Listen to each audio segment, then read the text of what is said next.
A mensagem que vamos transmitir para os irmãos nessa manhã tem como tema: como posso saber a vontade de Deus? Talvez seja essa uma das principais perguntas do crente, e com certeza é a coisa mais importante na nossa vida, saber e viver segundo a vontade de Deus. Eu creio que nada é mais importante do que isso. O texto que vou usar para tentar orientar os irmãos na resposta a essa pergunta é Romanos, capítulo 12, versículo 1 e 2. A carta de Paulo aos Romanos se divide em duas partes. A primeira parte vai do capítulo 1 ao capítulo 11, onde Paulo trata de doutrina, teologia, doutrina da redenção, da justificação, da santificação. Então é uma parte teórica. Paulo explica o que é o Evangelho, o porquê do Evangelho, diz que estávamos condenados à morte eterna por causa do pecado, todos pecaram e destituídos estão da glória de Deus, o salário do pecado é a morte. Mas também ele diz que Deus, por sua misericórdia e graça, nos justificou mediante a fé no sacrifício de Jesus. Ele trata sobre isso nos capítulos 3, 4 e 5. Graças à justificação, podemos ter paz com Deus. E lá no capítulo 8 ele diz que agora nenhuma condenação há para os que estão em Cristo Jesus. Paulo também fala da obra do Espírito Santo em nós, que nos liberta do poder do pecado e nos santifica. Então, nos 11 primeiros capítulos desta carta, nós temos teologia, temos doutrina. Mas no capítulo 12 começa uma nova etapa. É a segunda parte da carta, onde Paulo começa no capítulo 12 com a parte prática, ou com a aplicação da doutrina. Esse era o método pedagógico do apóstolo Paulo: primeiro a doutrina, depois a aplicação. Primeiro mostra a teologia e depois como essa teologia, essa doutrina deve resultar na nossa vida. O que Paulo dizia era o seguinte: agora que vocês sabem isso, essa é a aplicação que devem dar à doutrina que lhes ensinei. Agora que vocês sabem isso, devem fazer isso, devem praticar isso. Então, a partir do capítulo 12, Paulo começa a mostrar algo sublime, que quando uma pessoa tem um encontro verdadeiro com Jesus e se torna cristã pela fé em Jesus Cristo, acontece profundas mudanças, principalmente nos seus relacionamentos. Essa é a evidência desse encontro, a prova de que realmente agora é uma nova criatura, a evidência cristalina de que foi justificada pela fé e que isso tem implicações na sua vida é quando há mudanças nos seus relacionamentos. Primeiro, a conversão muda o nosso relacionamento com Deus. Na verdade, antes da conversão, o homem não tem nenhum relacionamento com Deus, passa a ter depois da conversão. Então isso muda. Também muda o relacionamento com os nossos irmãos. Passamos a amar os que agora são nossos irmãos em Cristo. Antes não os amávamos, mas agora amamos. Muda também o nosso relacionamento com as pessoas em geral, com as autoridades constituídas. Paulo fala isso no capítulo 13, com os governantes e até mesmo com os nossos inimigos. Então Paulo trata isso do capítulo 12 até o capítulo 16. Mas nesta mensagem eu quero deter-me na primeira mudança mencionada por Paulo, na mudança que a nossa salvação provoca no nosso relacionamento com Deus. Paulo trata disso nos 2 primeiros versículos do capítulo 12, que eu vou ler para os irmãos. Rogo-vos, pois, irmãos, pelas misericórdias de Deus, que apresenteis o vosso corpo em sacrifício vivo, santo e agradável a Deus, que é o vosso culto racional. E não vos conformeis com este mundo, mas transformai-vos pela renovação do vosso entendimento, para que experimenteis qual seja a boa, agradável e perfeita vontade de Deus. Eu quero chamar a atenção primeiramente para a seguinte expressão: rogo-vos, pois. Rogo-vos, pois. A palavra grega traduzida por rogar tem duas conotações, dois significados no grego. Significa pedir, suplicar, como é no português, mas também tem o sentido, a conotação de autoridade, de ordem, de imperativo.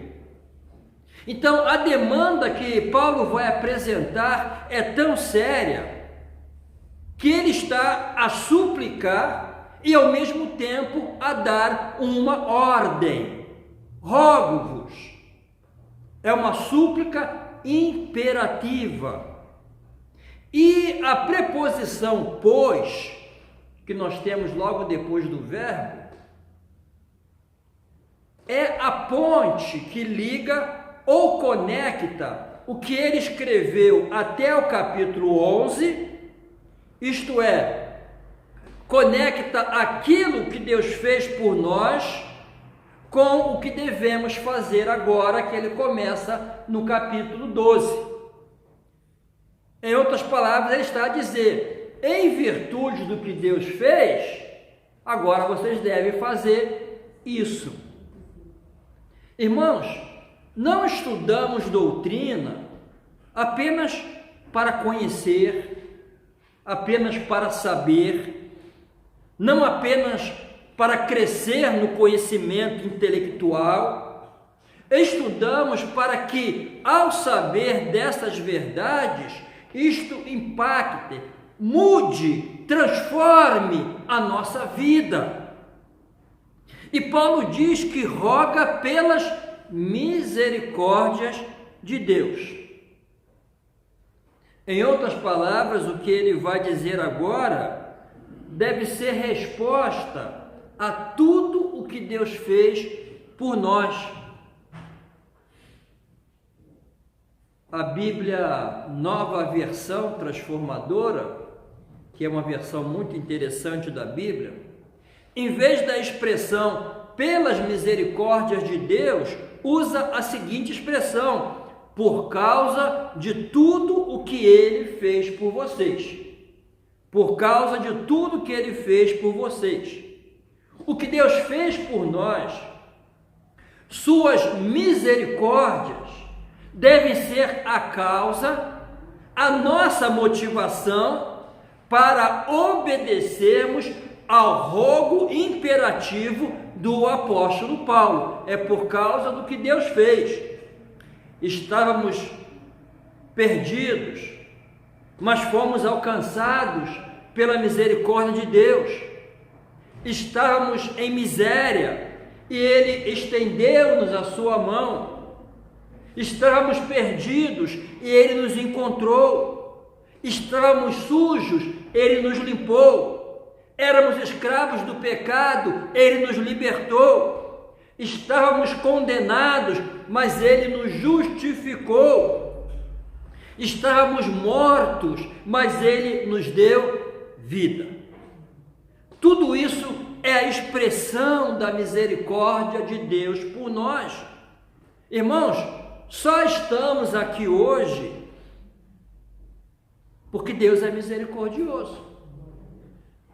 Como diz Jeremias lá em Lamentações 3,18, as misericórdias do Senhor são a causa de não sermos consumidos, porque as suas misericórdias não têm fim, novas são cada manhã.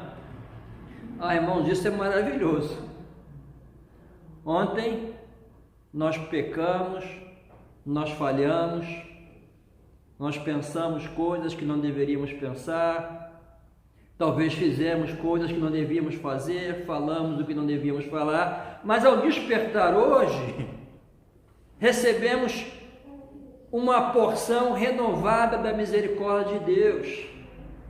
É como se Ele nos desse uma folha de papel em branco para começar tudo de novo, porque as suas misericórdias se renovam a cada manhã e é por causa disso que não somos consumidos por Ele. Então, tendo as misericórdias de Deus como fundamento, o apóstolo Paulo vai fazer alguns rogos que estão no imperativo e que, se obedecidos, farão aí sim com que conheçamos a vontade de Deus. Uma coisa está relacionada à outra. Paulo diz que, motivados pela misericórdia de Deus, devemos fazer 3 coisas que podem ser indicadas por 3 palavras que denotam ação. Na verdade, são indicadas por 3 verbos. Primeiro, Paulo diz: rogo-vos, pois, irmãos, pelas misericórdias de Deus, que apresenteis o vosso corpo em sacrifício vivo, santo e agradável a Deus, que é o vosso culto racional. Então, quero chamar a atenção aqui dos irmãos para o verbo apresentar. Paulo diz que apresenteis. Paulo diz que devemos apresentar nosso corpo. E corpo aqui, irmãos, não é apenas esse corpo de carne e osso. Corpo aqui indica a vida por inteiro, a vida completa. Apresentar o corpo significa uma entrega na sua totalidade. Na antiga aliança, antes de Cristo, os sacerdotes apresentavam a Deus um cordeiro morto, um cordeiro em sacrifício pelos pecados do povo, mas hoje isso já não é mais necessário. Nós vivemos na nova aliança. Jesus veio ao mundo, foi sacrificado como cordeiro de Deus que tira o pecado do mundo. Com seu precioso sangue derramado na cruz, Ele varreu para sempre o sacrifício de animais mortos. Já não precisamos mais apresentar a Deus tal sacrifício. Mas Paulo diz então que o que devemos fazer agora é apresentar a nós mesmos como sacrifício vivo, santo e agradável a Deus. Apresentar é a mesma palavra usada para o ato em que o sacerdote apresentava o sacrifício no altar e não podia tomar de volta. Era uma entrega definitiva, era uma entrega sem retorno. Uma vez no altar, não pode tomar de volta. Então, o que Paulo está a dizer aqui, irmãos, é que devemos dar ao Senhor, apresentar ao Senhor uma entrega completa, colocar a tua vida completa e definitivamente como sacrifício a Deus. Uma vez entregue, está entregue. Não é um sacrifício morto, mas ele diz sacrifício vivo. Não é um cordeiro que vai contra a sua vontade, a reagir, a lutar, não querendo ir, mas que se oferece voluntariamente. Também é um sacrifício santo, diz Paulo. Tua vida precisa ser santa diante de Deus para que seja aceita. E Paulo afirma que essa oferta, essa apresentação é o teu culto racional. Com isso está a dizer que culto, irmãos, preste atenção, culto não é só o que prestamos quando estamos aqui no templo. Muitas vezes somos levados a pensar que estamos a cultuar no templo, quando vamos ao templo. Mas o que Paulo está a dizer é que a nossa vida deve ser um constante culto a Deus. É errado pensar que culto é apenas o que presto no templo, com a igreja aqui reunida, como estamos a fazer agora, mas quando saio não estou mais a cultuar, não estou num culto, não me importo mais com o que falo, com o que penso, com o que faço. Está errado. Paulo diz que não é assim. É preciso haver uma consistência entre o culto que prestas na igreja e a tua vida no trabalho, e a tua vida em casa, em tua vida lá nas tuas atividades seculares, estudantis, comerciais. Tudo isso é culto a Deus. A palavra racional, culto racional, usada por Paulo, quando se refere a culto racional, não é a razão em oposição à emoção, não. Porque no culto pode haver emoção, e é bom que haja, não uma emoção superficial, artificial. Mas o que Paulo está a dizer é que o nosso culto deve ser lógico, coerente. O culto que agrada a Deus e que Ele aceita é coerente. O culto, a adoração que oferecemos a Deus aqui dominicalmente, com a igreja reunida, deve ser coerente com a sua vida secular e a somatória do que viveste durante a semana em todas as tuas atividades. Tu não podes desassociar a tua vida lá fora com o teu culto aqui dentro, porque lá fora também é culto. Esse é o culto que Deus aceita, um culto coerente, culto de uma vida santificada e coerente. É por isso que a Bíblia diz que Deus não aceitou a oferta de Caim, quer dizer, o culto de Caim, mas aceitou o culto de Abel. Por quê? Porque o culto de Caim não estava a ser coerente com a sua vida.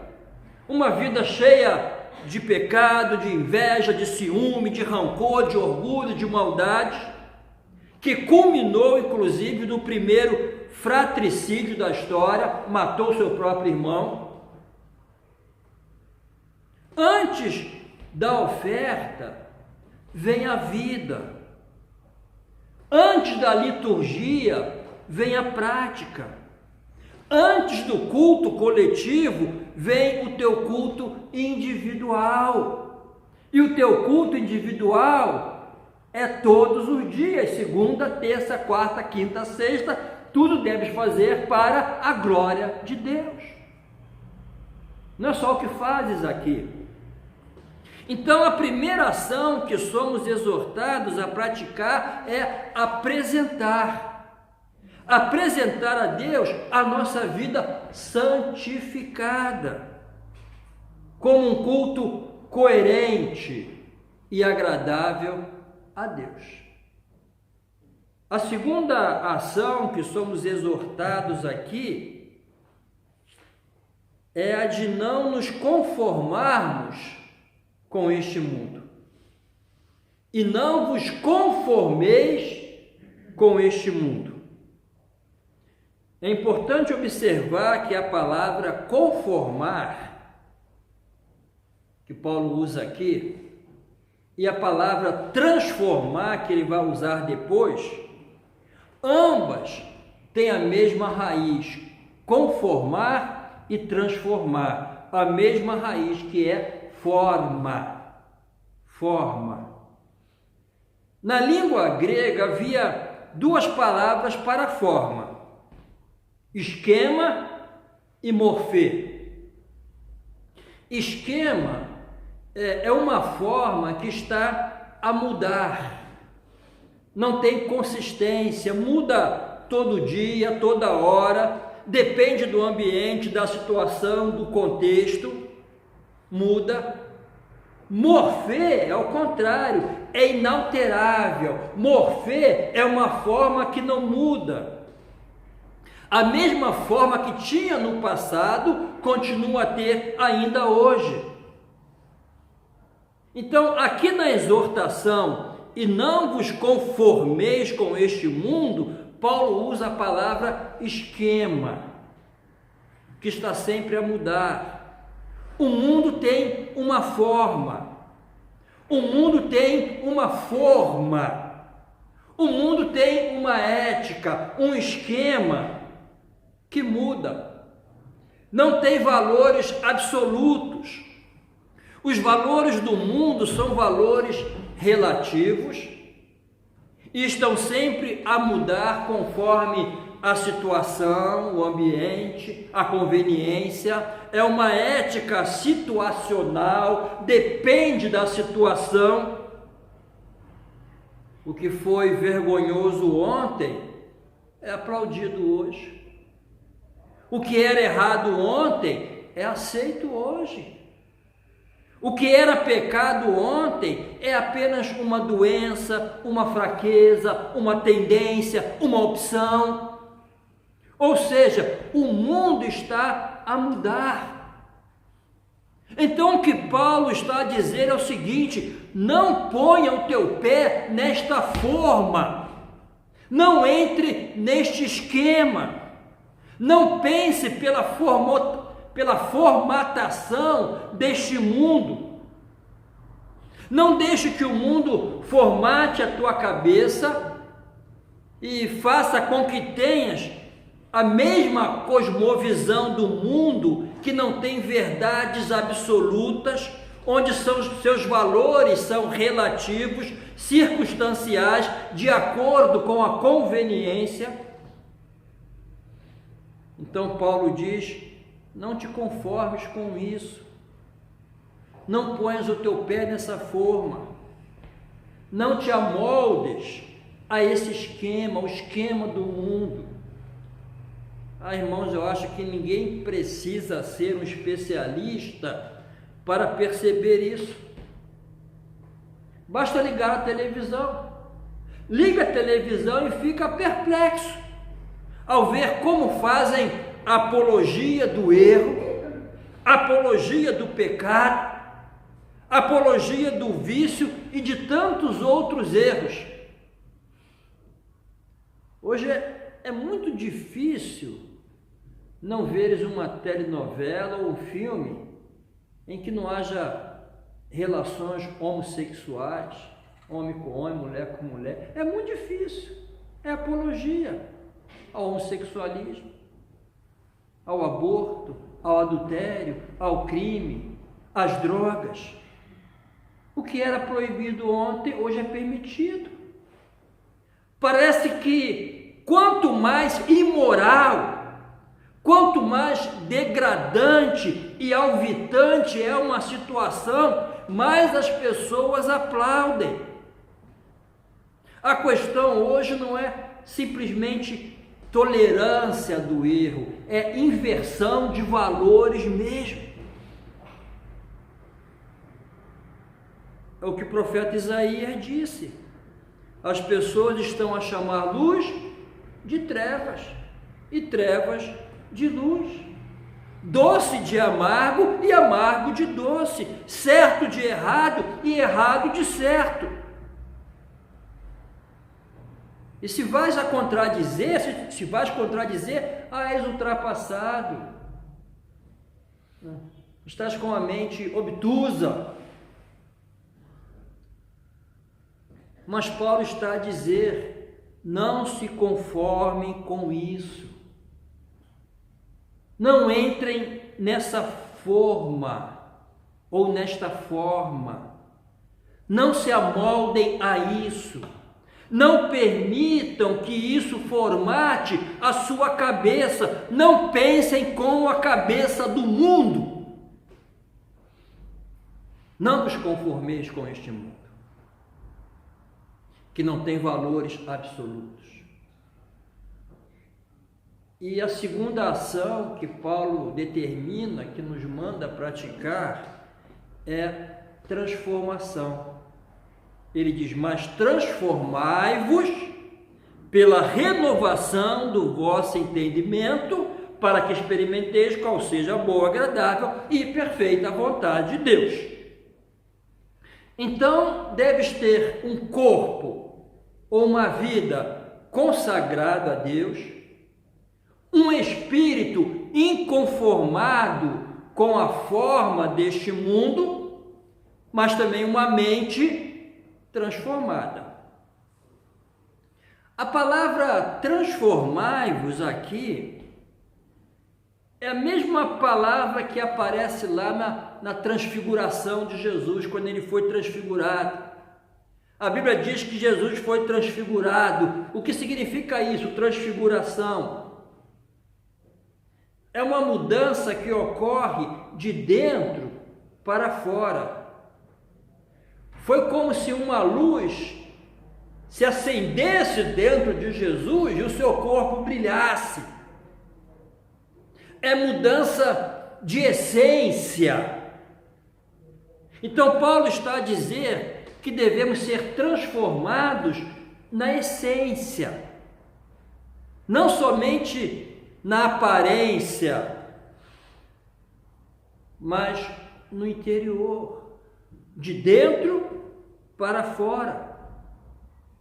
E a palavra forma aqui de transformar não é esquema que muda de acordo com as circunstâncias, com a conveniência, mas a palavra é morfê, que, como já disse aos irmãos, descreve uma forma que nunca muda. Morfê não muda, é consistente. O que foi certo ontem é certo hoje.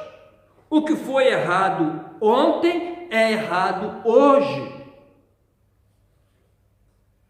Esses são os princípios de Deus. É a palavra de Deus. A palavra de Deus não muda, não se adequa à situação, não se amolda aos esquemas do mundo. A palavra de Deus não se curva à cultura. Isso é importante, irmãos, não se curva à cultura. Não é porque a Suprema Corte, não é porque o Congresso Nacional, não é porque a União Europeia, não é porque a ONU, não é porque o filósofo tal, o pensador tal, o teólogo tal disse isso, disse aquilo, que agora é verdade, não. A verdade é o que está na palavra de Deus. Ela é a verdade. Ela é infalível. Ela não erra, não muda, é suficiente. A palavra de Deus jamais falha, nem um tio, nem uma vírgula vai passar. Passa o céu, passa a terra, mas a sua palavra jamais passará. Ela é a verdade de Deus.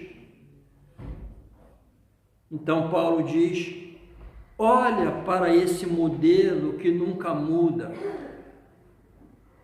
que é absolutamente certo. Olha para ele, mira nele, põe a tua mente nele.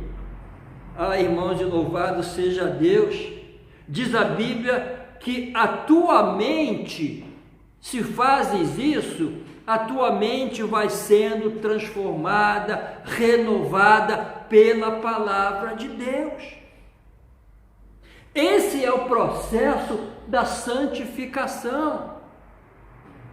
Renovar a sua mente, transformar a sua mente com as verdades da palavra de Deus.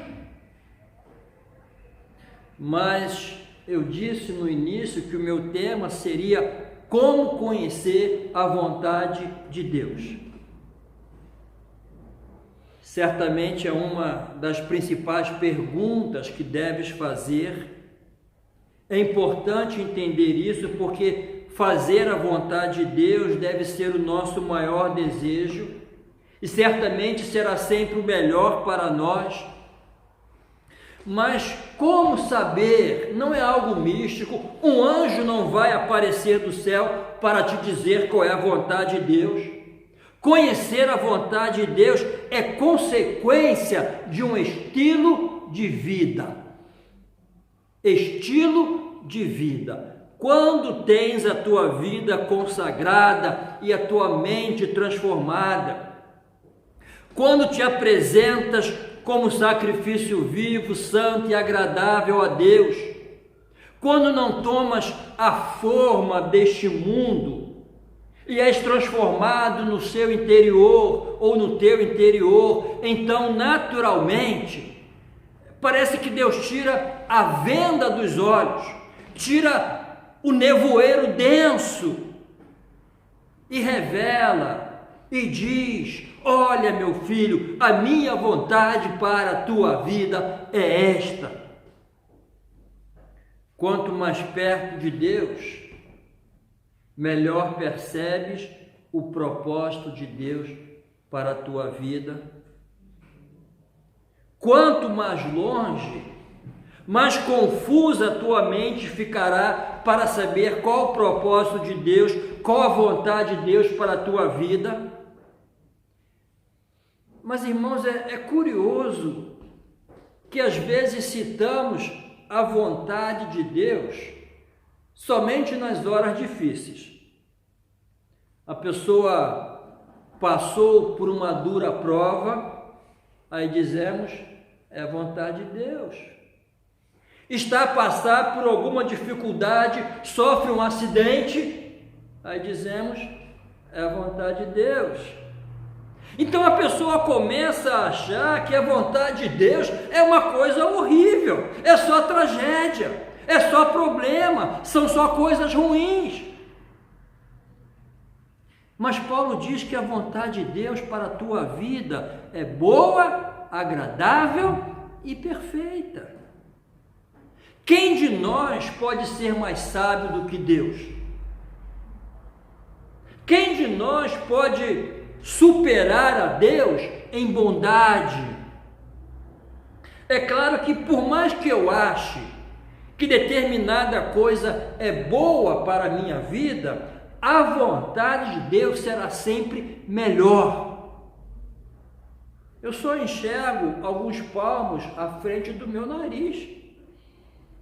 Não enxergo na curva, não enxergo o que está atrás da porta, não enxergo o fim da estrada, não enxergo na escuridão, mas Deus tudo vê e conhece, Ele vê no escuro, porque luz e trevas para ele é a mesma coisa. Deus enxerga na curva, porque vê de cima. Deus está lá no fim, como está aqui agora. Então, o plano de Deus para ti é perfeito. A vontade de Deus para a tua vida é boa, agradável, perfeita. Deus é Pai, Deus é bom, Ele é misericordioso e Ele tem o melhor para ti.